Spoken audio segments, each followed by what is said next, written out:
बिस्मिल्लाहिर्रहमानिर्रहीम, अस्सलाम वालेकुम। मैं फैज़ान रिजवी हूँ और आप मेरे यूट्यूब चैनल और फेसबुक पेज देख रहे हैं। सितंबर 2022 है, दिन है जी जुमातुल मुबारक का। चाइना के सदर शी जिनपिंग बगावत, गिरफ्तारी, हाउस अरेस्ट जैसी खबरों के बाद तकरीबन 11 रोज़ के बाद मंजर आम पर आ गए। कहाँ पर पहुँचे, क्या गुफ्तगू की, मनाजिर भी आपको दिखाऊंगा। उससे कबल मैं आपको बता दूँ कि चाइना के सदर 11 रोज़ से स्क्रीन से आउट थे। एससीओ समिट में उन्होंने शिरकत की। रवां महीने एससीओ समिट जो है वो 14 सितंबर को स्टार्ट हुआ था, जहां पर चाइना के सदर शी पहुंचे।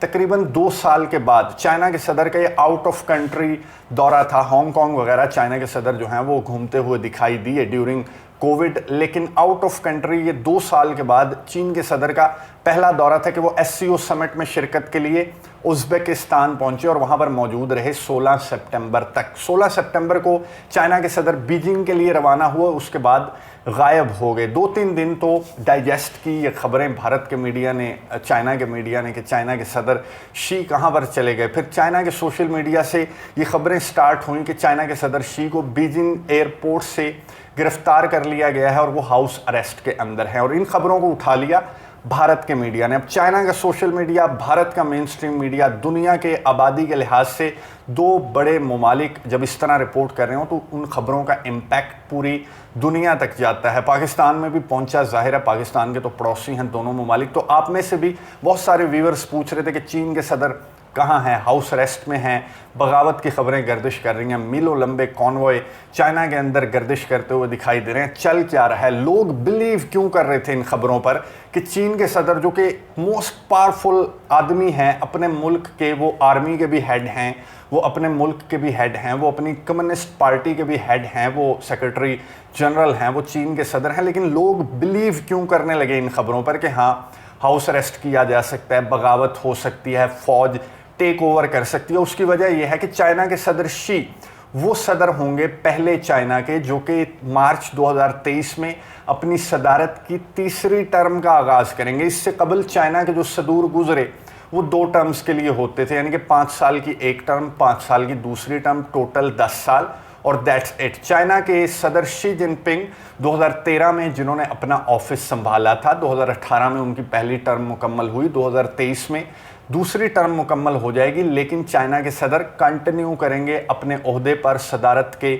मनसब पर। मार्च 2023 के अंदर वो तीसरी टर्म का आगाज़ करेंगे। उसकी वजह क्या है? क्योंकि चीन के सदर शी ने ही 2018 में एक अमेंडमेंट के तहत इस कानून को चेंज कर दिया था कि चाइना के सदर 2 टर्म्स के लिए ही चीन का सदर रह सकता है। उन्होंने अमेंड किया, इस कानून में तब्दीली की और अब चीन के सदर शी लाइफ टाइम तक प्रेसिडेंट रह सकते हैं, president of people's republic of China रह सकते हैं। इसलिए लोगों ने बिलीव करना स्टार्ट कर दिया था कि इन्हें तीसरे टर्म का आगाज़ नहीं करने दिया जाएगा, क्योंकि इनसे जो पहले सदूर थे वो 2-2 टर्म्स के लिए सर्व करते रहे एज प्रेसिडेंट। तो ये कोई अनोखे तो नहीं है कि इन्होंने 2018 में अमेंडमेंट की इस कानून में और अब लाइफ टाइम के लिए अपनी प्रेसिडेंसी को लेकर आगे बढ़ेंगे। तो कोई तो होगा जो इनकी तीसरी टर्म को रोकेगा। तो इस तरह के बागी पार्टी में थे और ये बातें भी की जाने लगी, क्योंकि गुज़िश्ता हफ्ते की बात करें तो कुछ सज़ाएं दी गई। 6 के करीब फॉर्मर मिनिस्टर्स थे, कुछ ऑफिशियल्स थे चाइना के, जिन्हें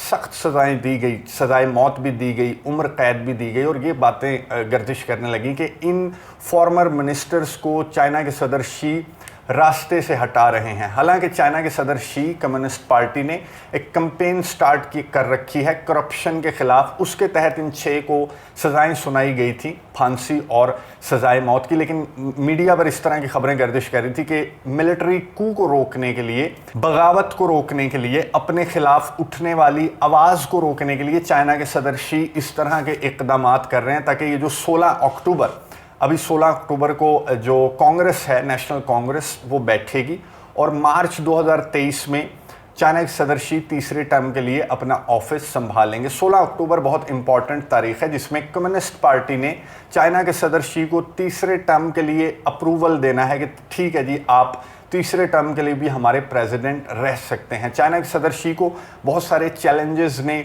घेरे रखा, जिनमें सर फहरिस्त कोविड-19 था, फिर अमेरिका के साथ जो ताल्लुकात हैं, ताइवान का जो मामला है, उसके बाद चाइना के सदर को तीसरा टर्म नहीं दिया जाएगा। ये इस वजह से लोग इस तरह के रूमर्स पर बिलीव करने लगे कि हाँ ये खबरें ठीक भी हो सकती हैं, उन्हें हाउस अरेस्ट किया जा सकता है, चीन के सदर को गिरफ्तार किया जा सकता है, क्योंकि वो पहले सदर थे जिन्होंने एक कानून को अमेंड किया और अब वो लाइफ टाइम तक प्रेसिडेंसी की कुर्सी पर, सदारत के मनसब पर फाइज रहेंगे। तो इसलिए बिलीव करना स्टार्ट कर दिया था हमने, आपने, बहुत सारे ममालिक, पूरी दुनिया के बहुत सारे ममालिक ने इन खबरों पर बिलीव करना शुरू कर दिया था। लेकिन 11 रोज़ के बाद चाइना के सदर शी मंजर आम पर आ गए और क्लियर हुई एक बात कि 16 सितंबर को वो अपने मुल्क वापस पहुंचे थे बीजिंग, और 16 सितंबर से 26 सितंबर तक वो क्वारंटीन के अंदर थे, जो कि चाइना के अंदर मस्ट है, कंपलसरी है कि आपने क्वारंटीन रहना है जब आप आउट ऑफ कंट्री ट्रैवल करके वापस आएँ, चाहे वो आप सदर हैं, मिनिस्टर हैं, जो भी हैं, आम शहरी हैं, आपने 10 रोज़ तक क्वारंटीन रहना है। तो चाइना के सदर शी भी क्वारंटीन में थे। 26 सितंबर को वो बाहर आए और 27 सितंबर को उन्होंने एक इवेंट में शिरकत की। ये फुटेज आपको नज़र आ रही होगी, बीजिंग में ये इवेंट था, एग्जीबिशन था, जिसमें चीन के सदर शी पहुंचे। मास्क उन्होंने लगा रखा था अपने चेहरे पर, और उनके साथ जो लोग थे, जो ऑफिशियल्स थे, उन्होंने भी मास्क पहन रखा था। चाइना के सदर शी ने यहाँ पर दौरा किया, बिल्कुल अच्छे मूड में थे, लेकिन मीडिया से उन्होंने गुफ्तगू नहीं की इस मौके पर। जो ऑफिशियल्स की स्टेटमेंट्स जारी हुई, उन्होंने बताया कि जो कम्युनिस्ट पार्टी है वो 16 अक्टूबर को चाइना के सदर शी को तीसरा टर्म देने के लिए कमिटेड है, और वो चाइना के सदर शी को तीसरे टर्म के लिए अप्रूवल देंगे, इसमें कोई दूसरी राय नहीं। और जो भी खबरें गर्दिश कर रही हैं सोशल मीडिया पर या भारत के मेन स्ट्रीम मीडिया पर, उन्हें मुस्तरद किया कम्युनिस्ट पार्टी के ऑफिशियल्स ने, और अब ये सबूत भी सामने आ गया कि चाइना के सदर शी बिल्कुल सही सलामत हैं, किसी हाउस अरेस्ट के अंदर नहीं है, कोई बगावत जो है वो चाइना के अंदर सर नहीं उठा रही। वो जो मीलों लंबे कॉन्वॉय गर्दिश करते हुए दिखाई दे रहे हैं चाइना के दारुल हुकूमत बीजिंग में, वो 16 अक्टूबर के इवेंट की तैयारी हो रही है। 16 अक्टूबर को नेशनल कांग्रेस है, जिसमें चीन के सदर को पहली मर्तबा तीसरे टर्म के लिए अप्रूवल दिया जाएगा। तो it's gonna be a big event. इस वजह से सिक्योरिटी के एक्स्ट्रा ऑर्डिनरी इंतजामात किए जा रहे हैं बीजिंग के अंदर। 16 अक्टूबर को ये जो सेरेमनी है, जो बहुत बड़ी सेरेमनी होने वाली है, और ये चाइना का जो फॉर्म ऑफ गवर्नमेंट है, जो सिस्टम है, उसको एक तरह से तब्दील करेगा ये दिन। 16 अक्टूबर का दिन जब चाइना के सदर शी अपनी सदारत को लेकर तीसरे टर्म में एंटर हो जाएंगे, 11वें साल में एंटर हो जाएंगे। इस दिन के हवाले से भी नज़र रखेंगे। और रूस के हवाले से बहुत इंपॉर्टेंट खबर है। रूस के जो इलाके, यूक्रेन के जो 4 इलाके जहां पर रेफरेंडम कंडक्ट हुआ था, उन 4 इलाकों के जो ऑफिशियल्स हैं, जो एथनिक रशियन ऑफिशियल्स हैं, जो व्लादिमीर पुतिन से रिक्वेस्ट कर रहे थे कि जनाब आप as soon as possible officially announce करें कि ये इलाके रशिया के हुए, वो 4 रीजन्स के जो ऑफिशियल्स हैं वो पहुंच चुके हैं मॉस्को, और मॉस्को में बहुत बड़ी तकरीब का इंतज़ाम किया जा रहा है, जो कि होगी कल जुमा के रोज़ 30 सितंबर को। मैंने आपको गुज़िश्ता वीडियो में बताया था कि 30 सितंबर को बहुत बड़ा ऐलान मतवक्के है। रूस के सदर व्लादिमीर पुतिन भी वहाँ पर मौजूद होंगे एक्सपेक्टेडली, और इन 4 रीजन्स के जो सरबराहान हैं वो भी मौजूद होंगे। और इस मौके पर 30 सितंबर को जुमा के रोज़ रूस के सदर व्लादिमीर पुतिन बहुत बड़ा ऐलान करेंगे, इन 4 इलाकों को रूस में शामिल करने की ऑफिशियल अनाउंसमेंट। नेटो और यूक्रेन का क्या रद्द-ए-अमल होता है, अगली वीडियो में आपको डिटेल्स से आगाह करूंगा। अगली वीडियो तक के लिए इजाज़त दीजिए। अल्लाह हाफ़िज़।